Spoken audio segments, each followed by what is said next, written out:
Hello everyone, मैं रमन कुमार रजक स्वागत करता हूं आप सभी का अपने यूट्यूब चैनल पर। दोस्तों, आज की चर्चा का विषय है इंडिया पोस्ट पेमेंट बैंक से संबंधित IPPB से संबंधित आज की क्लास है।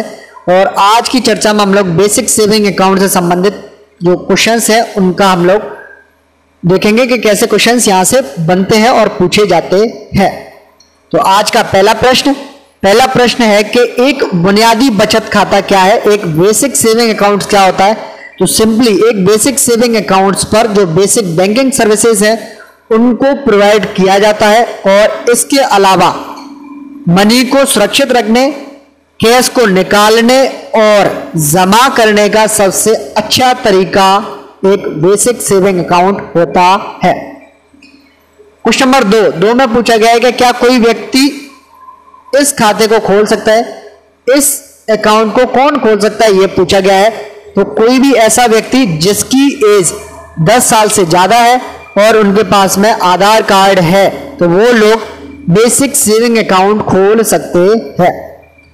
क्वेश्चन नंबर 3 में पूछा गया कि DBT डायरेक्ट बेनिफिट ट्रांसफर्स जैसे राजस्थान सरकार या राज्य सरकार या केंद्र सरकार, राज्य सरकार या केंद्र सरकार के द्वारा जो भी सुविधाएं लोगों को दी जाती हैं और उनकी ये सुविधाएं हैं वो अकाउंट्स में पैसे के माध्यम से उनको दी जा रही हैं। जैसे पेंशन्स की बात करें, वृद्धावस्था पेंशन्स की बात करें या सेंट्रल में बात करें, जो किसानों के लिए जो किसान सम्मान निधि के तहत जो पैसे ट्रांसफर किए जाते हैं वो DBT डायरेक्ट बेनिफिट ट्रांसफर के तहत गवर्नमेंट कस्टमर्स के खाते में पैसे जमा कर पाती है। तो यह पूछा गया है कि DBT प्राप्त करने के लिए IPPB के साथ क्या कोई व्यक्ति बेसिक सेविंग अकाउंट खोल सकता है। तो सिंपली इसमें यह पूछा गया है कि अगर किसी व्यक्ति को डायरेक्ट बेनिफिट ट्रांसफर्स का लाभ लेना है तो क्या वो इंडिया पोस्ट पेमेंट्स बैंक के खाते डिजिटल सेविंग अकाउंट को खोल करके, बेसिक सेविंग अकाउंट को खोल करके, बुनियादी बचत खाते को खोल करके क्या वो इन सुविधाओं का लाभ ले सकते हैं। तो बिल्कुल हाँ, जिन लोगों के पास में बेसिक सेविंग अकाउंट होता है वो अपने अकाउंट में DBTs रिसीव कर सकते हैं। और इस अकाउंट्स को खोलने के लिए सिंपली उनके पास में आधार कार्ड होना चाहिए, पैन कार्ड होना चाहिए, अगर पैन कार्ड नहीं है तो फॉर्म 60 होना चाहिए और एक मोबाइल नंबर होना चाहिए जो कि रजिस्टर्ड मोबाइल नंबर के तौर पर काम करेगा और उसी पर आते हैं आपके OTP। और इन सभी डॉक्यूमेंट्स के साथ में आधार कार्ड, पैन कार्ड और मोबाइल नंबर के साथ में किसी भी व्यक्ति का जिसकी एज 10 साल से ज्यादा है उनका बेसिक सेविंग अकाउंट खोला जा सकता है। क्वेश्चन नंबर 3, काउंटर्स पर या दरवाजे पर यानी कि डोर स्टेप सर्विसेज के माध्यम से क्या कस्टमर्स फाइनेंशियल और नॉन फाइनेंशियल सर्विसेज को कैसे ले सकता है या उनको किस तरीके से उन सुविधाओं का लाभ उठा सकते हैं। तो काउंटर्स पर या डोर स्टेप सर्विसेज के माध्यम से दरवाजे पर कोई भी व्यक्ति OBD जिसकी चर्चा अभी हम लोग करेंगे, OBD को दिखाने के बाद में कोई भी कस्टमर्स रजिस्टर्ड मोबाइल नंबर पर उनको OTP आता है और उस OTP को देने के बाद में उनका जो प्रमाण है वो प्रमाणित किया जाता है और उनके बाद में उनका जो भी फाइनेंशियल या नॉन फाइनेंशियल, वित्तीय गैर वित्तीय जो भी लेन देन है, चाहे कैश जमा या निकासी से संबंधित हो, कैश डिपॉजिट या कैश विड्रॉल से संबंधित ट्रांजैक्शंस हो, चाहे मिनी स्टेटमेंट्स या बैलेंस चेक जैसे नॉन फाइनेंशियल ट्रांजैक्शंस की बात हो, वो सारे किए जा सकते हैं। क्वेश्चन नंबर 5, OBD क्या है, ऑफिशियली वैलिड डॉक्यूमेंट्स। इसका पूरा नाम है आधिकारिक रूप से वैध दस्तावेज जिसे हम लोग कहते हैं। वो कौन कौन से डॉक्यूमेंट्स हैं जिन्हें OBD की लिस्ट में शामिल किया गया है, वो है पासपोर्ट, ड्राइविंग लाइसेंस, मतदाता पहचान पत्र, पैन कार्ड, UIDAI के द्वारा जारी आधार पत्र या राज्य सरकारों के द्वारा जारी नरेगा के तहत जॉब कार्ड को OBD ऑफिशियली वैलिड डॉक्यूमेंट्स की लिस्ट में रखा गया है।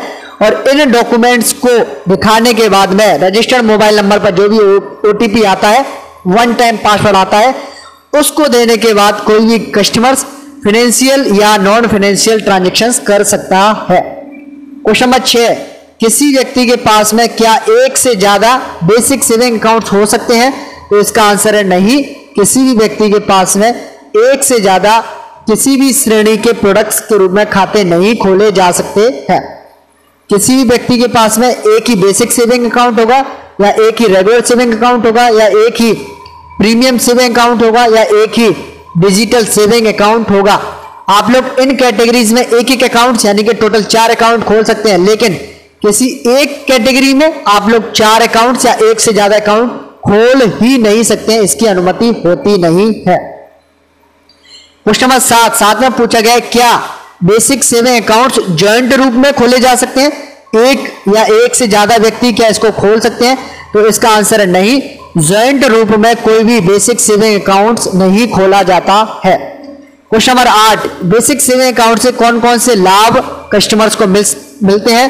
तो बेसिक सेविंग अकाउंट के माध्यम से कैश ट्रांसफर्स या cash deposit, bills payments, door steps banking services का लाभ ले सकते हैं। इसके अलावा रुपए का वर्चुअल डेबिट कार्ड मिलता है, क्यूआर कार्ड मिलता है, फोन बैंकिंग और एसएमएस बैंकिंग मिलती है, क्वार्टरली बेस पर ई स्टेटमेंट मिलता है और मिनी स्टेटमेंट मिलता है, जो कि मोबाइल पर, और एसएमएस अलर्ट भी मिलते हैं। क्वेश्चन नंबर 9 में पूछा गया कि क्या इस खाते को खोलने के लिए किसी प्रारंभिक जमा की आवश्यकता होती है? क्या बेसिक सेविंग अकाउंट को खोलने के लिए किसी प्रकार का कोई भी इनिशियल डिपॉजिट करना होता है? तो इसका आंसर है नहीं, आप चाहो तो इस अकाउंट को 0 रुपए से भी खोल सकते हैं।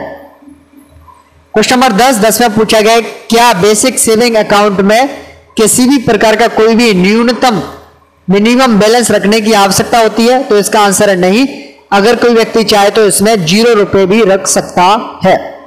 क्वेश्चन नंबर 11, क्या कोई व्यक्ति एक महीने में कितनी बार जमा कर सकता है? क्या इसकी कोई लिमिट है?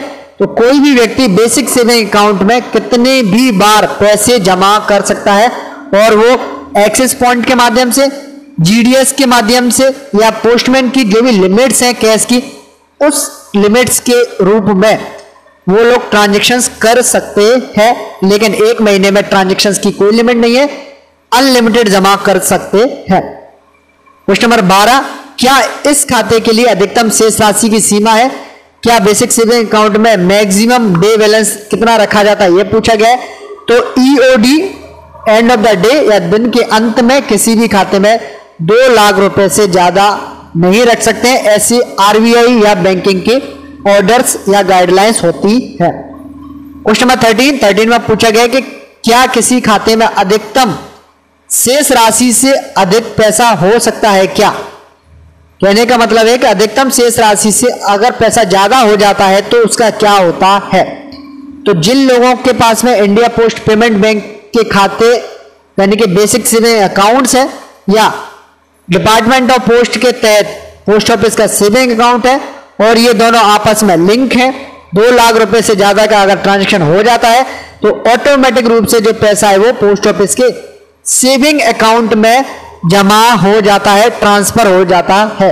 यानी कि जैसे ही अमाउंट 2 लाख रुपए से ज्यादा क्रॉस करेगा बेसिक सेविंग अकाउंट में, वो चला जाएगा सीधा कहां? पोस्ट ऑफिस के सेविंग अकाउंट में, डाकघर के बचत खाते में चला जाता है। क्वेश्चन नंबर 13, पीओएसए क्या है? पीओएसए डाकघर का एक बचत खाता होता है। क्वेश्चन नंबर 15 में पूछा गया कि अगर किसी के पास में बेसिक सेविंग अकाउंट तो है लेकिन पोस्ट ऑफिस का सेविंग अकाउंट नहीं है, तो उस केस में क्या होगा? इस केस में यह है कि अगर किसी व्यक्ति के पास में बेसिक सेविंग अकाउंट है लेकिन पोस्ट ऑफिस का सेविंग अकाउंट नहीं है, तो वो लोग 2 लाख रुपए की जो लिमिट्स है, यानी कि 2 लाख रुपए से ज्यादा की जो जमा है वो नहीं कर सकते हैं। यानी कि 2 लाख रुपए से जैसे ही उनका अमाउंट ऊपर की तरफ जाएगा, उनका जो ट्रांजैक्शन है वो फेल्ड हो जाएगा, कैंसिल हो जाएगा। क्वेश्चन नंबर 16, क्या इस खाते के लिए किसी प्रकार का कोई डेबिट कार्ड इशू किया जाता है? तो इसका आंसर है यस, रुपए का वर्चुअल डेबिट कार्ड इसके लिए इशू किया जाता है, जो कि इंडिया पोस्ट पेमेंट बैंक का जो मोबाइल एप्लीकेशन है वहां से इसे आप लोग डाउनलोड कर सकते हैं, जारी कर सकते हैं। वर्चुअल डेबिट कार्ड का मतलब होता है कि आप लोग इसे हाथ में नहीं ले सकते हैं, फिजिकल रूप में नहीं ले सकते हैं, इसे एटीएम में इसका इस्तेमाल नहीं किया जा सकता है। क्वेश्चन नंबर 17 में है कि इंडिया पोस्ट पेमेंट्स बैंक के द्वारा जारी किए जाने वाला जो क्यूआर कार्ड है वो क्या है।